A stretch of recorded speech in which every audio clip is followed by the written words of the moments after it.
Hi friends, hello అందరికీ నమస్తే అండి. ఈరోజు వీడియో ఏంటంటే కరకరలాడే ఉల్లిపాయ పకోడీ ఎలా చేయాలని చూపిస్తాను చూడండి ఫ్రెండ్స్. ఓకేనా? ఇప్పుడు వచ్చేసి మనం ఇలాంటి గిన్నె ఒకటి తీసుకోవాలండి. ముందుగా ఇలాంటి గిన్నె తీసుకున్న తర్వాత ఇక్కడ వచ్చేసి 3 పెద్ద సైజు ఉల్లిపాయలు తీసుకోవాలండి. 3 పెద్ద సైజు ఉల్లిపాయలు కట్ చేసుకొని ఈ విధంగా సన్నగా పొడుగ్గా కట్ చేసుకోవాలండి. కట్ చేసుకున్న ఉల్లిపాయలు ఈ గిన్నెలో వేసేసాం కదా, ఇదిగోండి ఈ విధంగా కట్ చేయాలి. గిన్నెలో వేసేసిన తర్వాత ఇక్కడ వచ్చేసి ఫ్రెండ్స్ కారం అండి. కారం వచ్చేసి నేను ఇక్కడ 1.5 స్పూన్ కారం అనేది తీసుకున్నాను. 1 స్పూన్ పసుపు అయితే తీసుకున్నాను. మీరు కొంచెం కారం ఎక్కువ తినేవాళ్ళు అయితే ఇంకొక 1/2 టీ స్పూన్ కూడా తీసుకోవచ్చు. అదేవిధంగా 1 స్పూన్ సాల్ట్ అండి. 1 స్పూన్ సాల్టు, పచ్చిమిరపకాయలు ఒక 4-5 పచ్చిమిరపకాయలు, 4-5 కరివేపాకు రెమ్మలు కూడా తీసుకొని ఈ విధంగా కట్ చేసుకొని వేసుకోవాలండి. పచ్చిమిరపకాయలు కూడా. ఓకేనా ఫ్రెండ్స్? వేసుకున్న తర్వాత ధనియాల పౌడర్ 1 స్పూన్ ధనియాల పౌడర్ వేసుకోవాలి. ఇవన్నీ వేసేసి ఇప్పుడు మొత్తం మనం కలుపుకోవాలండి. బాగా కలుపుకోవాలి. గట్టిగా నలిపినట్టు కలపాలండి. అప్పుడే ఏంటంటే మనకి ఉల్లిపాయలలో ఉండే వాటర్ మొత్తం బయటకు వచ్చేసి మనకి బాగా కలుపుకునేదానికి బాగుంటుందన్నమాట. పొడి పొడిగా వచ్చేసినాయి చూసారు కదా. ఇక్కడ ఉల్లిపాయలన్నీ మసాలా మొత్తం మనం వేసిన మొత్తం బాగా కలుపుకోవాలి. ఈ విధంగా కలుపుకున్నట్లయితే ఉల్లిపాయలలో ఉండే వాటర్ బయటకు వచ్చేసి మనకు పిండిలో కొంచెం వాటరే పడతాయండి. లేకపోతే లాస్ట్కి వచ్చేళ్ళకి మనకి పిండి వేసిన తర్వాత పిండి అనేది కొంచెం ఎక్కువ వాటర్ వచ్చినట్టు అనిపిస్తుంది. అందుకని ఈ విధంగా కలపాలి. ఇక్కడ చూడండి, నేను మొత్తం కలిపి చూపిస్తాను. ఇదిగోండి ఈ విధంగా కలుపుకున్నాను. ఈ విధంగా కలుపుకున్న తర్వాత ఫ్రెండ్స్ ఇక్కడ వచ్చేసి నేను ఇదిగోండి ఈ కప్పుతోటి 1 కప్పు శనగపిండి అయితే తీసుకున్నాను. ఈ కప్పుతోటి 1 కప్పు శనగపిండి తీసుకోవాలండి. శనగపిండి కూడా మనం వేసేసిన తర్వాత ఇదిగోండి 1 కప్పు శనగపిండికి 1/4 కప్పు అండి బియ్యం పిండి తీసుకోవాలి. 1 కప్పు శనగపిండికి 1/4 కప్పు బియ్యం పిండి తీసుకొని మొత్తం కలుపుకోండి. వాటర్ అయితే ఇప్పుడు వేయొద్దండి. వాటర్ మళ్ళీ మొత్తం కలుపుకున్న తర్వాతే సరిపోతాయో లేదో చూసుకొని వేసుకోవాలి. మనకి పిండి ఉల్లిపాయలు అనేది మొత్తం కలిసిపోవాలన్నమాట. అప్పుడే మనకి వాటర్ అనేది ఎంత పడుతుందో అర్థమవుతుంది. వాటర్ కూడా ఎక్కువేం పట్టవండి. ఒక 2 స్పూన్లు 3 స్పూన్లు వాటరే పడతాయి. అంతకంటే ఎక్కువైతే పట్టవు. చూసారు కదా, ఇక్కడ మొత్తం మనకి కలిసిపోయింది అనమాట. ఉల్లిపాయలో పిండి మొత్తం అనేది బాగా కలిసిపోయింది. ఇప్పుడు వచ్చేసి నేను కొంచెం వాటర్ వేస్తున్నాను చూడండి. ఇదిగోండి ఒక 3 స్పూన్ల వాటర్ దాకా ఉంటుందండి. వేసేసి మొత్తం కలిపి చూపిస్తాను చూడండి. మొత్తం బాగా కలుపుకోండి. ఓకేనా ఫ్రెండ్స్? వీడియోని ఎక్కడ స్కిప్ చేయకుండా చూసినట్లయితే మీకు నీట్గా అర్థమవుతుంది. ఓకేనా? ఇప్పుడు చూడండి మొత్తం అనేది మనం ఈ విధంగా కలుపుకోవాలి. ఓకేనా? ఇక్కడ చూడండి మనకి పర్ఫెక్ట్గా వచ్చిందండి. వాటర్ ఏమి ఎక్కువ అవ్వలేదు, తక్కువ అవ్వలేదు. ఈ విధంగా ఉండాలండి. ఈ విధంగా ఉంటేనే మనకి ఉల్లిపాయ పకోడీ పర్ఫెక్ట్గా వస్తుందన్నమాట.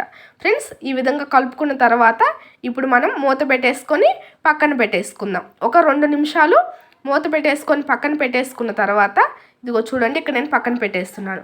ఇప్పుడు మనం స్టవ్ ఆన్ చేసుకొని కడాయి పెట్టుకొని మన డీప్ ఫ్రైకి సరిపడినంత ఆయిల్ అనేది పోసుకోవాలండి. కడాయిలో పోసుకున్న తర్వాత ఆయిల్ బాగా మనం వేడెక్కిన దాకా వెయిట్ చేద్దాం. ఇప్పుడు మనం పిండి తీసుకున్నాం కదండి, చేతికి కొంచెం చెమ్మ చేసుకొని మనం కలిపి పెట్టుకున్నాం కదండి ఇంగ్రీడియంట్స్ మొత్తం. ఇప్పుడు వచ్చేసి ఆయిల్ బాగా వేడెక్కిపోయింది. ఇక్కడ నేను వేసేస్తున్నాను చూడండి. ఆయిల్ బాగా వేడెక్కిన తర్వాతే వేయాలండి. లేకపోతే ఏంటంటే మనకి ఆయిల్గా వస్తుంది పకోడీ అనేది. అప్పుడు అంత బాగుండదు అనమాట తినేదానికి. అందుకనేసి ఆయిల్ బాగా వేడెక్కిన తర్వాతే వేసేయాలి. చూస్తున్నారు కదా, ఇక్కడమైతే ఆయిల్ బాగా వేడెక్కింది. ఇట్లాగా ఒక సైడు కాలిన తర్వాత మళ్ళీ ఇంకొక సైడ్కి తిప్పుకోవాలండి. ఎందుకంటే ఒక సైడే పెట్టినామంటే మాడిపోతుంది. ఇట్లా కలుపుతున్నట్లయితే మనకి 2 పక్కల మొత్తం అనేది ఒకటే కలర్లో బాగా మంచిగా ఫ్రై అవుతుంది. అందుకనేసి కొంచెం కలుపుకుంటూ చేసుకోండి. ఇప్పుడు నేను మొత్తం కలర్ చేంజ్ అయ్యేదాకా ఉండియాలండి. మనకు బాగా కలర్ చేంజ్ అవుతుంది. అప్పుడు మనకి కరకరలాడే పకోడీ రెడీ అవుతుంది. ఓకేనా ఫ్రెండ్స్? ఇప్పుడు చూడండి నేను చూపిస్తాను. ఈ విధంగా ఉండాలండి. ఈ విధంగా వచ్చిన తర్వాతే తీసేయాలి. మరి ఇంకొంచెం ఎక్కువ ఫ్రై అవనిచ్చామంటే మనకి శనగపిండి కదండి, వేడి తగ్గాలకి ఇంకొంచెం ఫ్రై అవుతుంది. వేడి మీద ఇట్లా ఉంటుంది కదండి, వేడి తగ్గాలకి ఇంకొంచెం ఫ్రై అవి కొంచెం మాడినట్టు వస్తుంది అనమాట. అందుకనేసి ఈ విధంగా ఉన్నప్పుడే మనం తీసి ప్లేట్లో పెట్టేసుకోవాలి. ఓకేనా ఫ్రెండ్స్? ఇదిగో చూడండి ఇట్లా చేసుకుంటే మనకి పర్ఫెక్ట్గా వస్తుంది. చూడండి ఇక్కడ మీకు చూస్తేనే అర్థమవుతుంది ఎంత పర్ఫెక్ట్గా వచ్చింది ఏంటి అనేది. ఓకేనా? ఇప్పుడు వచ్చేసి మిగతా పిండిని కూడా మనం ఇదే విధంగా వేసుకుందామండి. ఇక్కడ నేను వీడియో లెంత్ అవుతుందని చెప్పేసి మొత్తం కాల్చిన తర్వాత చూపిస్తాను, చూసేయండి. ఓకేనా? ఎందుకంటే మళ్ళీ కొంచెం వీడియో లెంత్ అయితే చూడటానికి కూడా కొంచెం విసుగ్గా ఉంటుంది కదండి, అందుకనేసి. ఇది కూడా సేమ్ ఇదే ప్రాసెస్తో కాల్చుకోవాలి.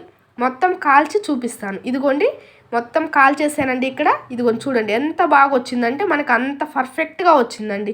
ఇప్పుడు స్టవ్ ఆపేసిన తర్వాత మన కరివేపాకు అండి, ఒక 5-6 రెమ్మలు కరివేపాకు తీసుకొని ఆ గరెట్లో పెట్టేసి ఊరికి అట్లా ఆయిల్లో పెట్టేసేయండి. మనకు కరివేపాకు అనేది బాగా ఫ్రై అవుతుంది, కరకరలాడుతూ వస్తుందన్నమాట.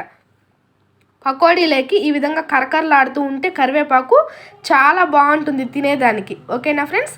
ఇప్పుడు ఈ విధంగా ఫ్రై అయిన తర్వాత మనం తీసుకొని పకోడీలో వేసుకుందాం. చూసారు కదా, ఇక్కడ మనకి ఉల్లిపాయ పకోడీ రెడీ అయిపోయింది. ఫ్రెండ్స్ చూసారు కదా ఎంత బాగా వచ్చిందో, అంత బాగా వచ్చిందండి. చాలా అంటే చాలా పర్ఫెక్ట్గా వచ్చింది, చాలా టేస్ట్గా ఉంటుంది, కరకరలాడుతూ చాలా బాగుంటుంది. చూడండి ఇక్కడ మీకు నేను వీడియోలో చూపిస్తున్నాను, చూడండి ఎంత బాగా వచ్చిందో. చాలా క్రిస్పీగా కరకరలాడుతూ వచ్చిందండి. చూడండి ఫ్రెండ్స్, ఈ వీడియో కానీ మీకు నచ్చినట్లయితే ఖచ్చితంగా లైక్ చేయండి. మన ఛానల్ని ఫస్ట్ టైం చూస్తున్న వాళ్ళు ఎవరైనా సరే సబ్స్క్రైబ్ చేసుకొని అయితే చూడండి ఫ్రెండ్స్. ఓకేనా? వీడియో నచ్చినట్లయితే షేర్ కూడా చేయండి. ఓకేనా friends? Thank you friends, thank you for watching. Video ఖచ్చితంగా ట్రై చేసి ఈ రెసిపీ అనేది ఎలా వచ్చిందనేది కింద కామెంట్ సెక్షన్లో కామెంట్ కూడా చేయండి. ఓకేనా ఫ్రెండ్స్? చూడండి మనకి ఎంత బాగుందంటే అంత బాగుందండి. స్వీట్ షాప్లో దొరికే పకోడీ లాగే చాలా పర్ఫెక్ట్గా వచ్చింది. ఖచ్చితంగా అయితే ట్రై చేయండి. ఓకేనా? Thank you friends, thank you for watching.